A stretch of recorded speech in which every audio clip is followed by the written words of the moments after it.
بسم اللہ الرحمن الرحیم۔ السلام علیکم ورحمۃ اللہ وبرکاتہ۔ عبید اللہ ابن عمر رضی اللہ تعالی عنہ سے روایت ہے، فرماتے ہیں کہ میری عشاء اور فجر کی نماز کبھی جماعت سے نہ رہی تھی۔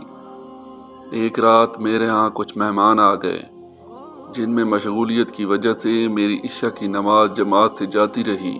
چنانچہ میں نکلا کہ شاید عشاء کی نماز کی جماعت بصرہ کے کسی مسجد میں مل جائے، لیکن تمام لوگ نماز پڑھ کر فارغ ہو چکے تھے اور مساجد بند ہو چکی تھیں۔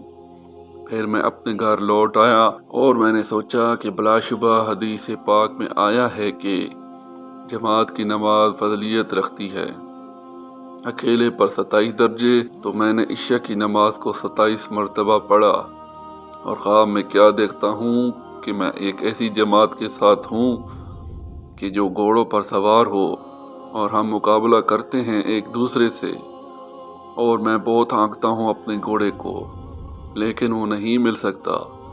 ان کو پھر ان میں سے کسی ایک نے کہا کہ نہ تھکا تو اپنے گھوڑے کو، کیوں کہ نہ مل سکے گا تو ہم کو؟ میں نے کہا کیا وجہ ہے؟ اس نے کہا اس لیے کہ ہم نے عشاء کی نماز جماعت سے پڑھی ہے اور تو نے نہیں، اس لیے تو ہم سے نہیں مل سکے گا۔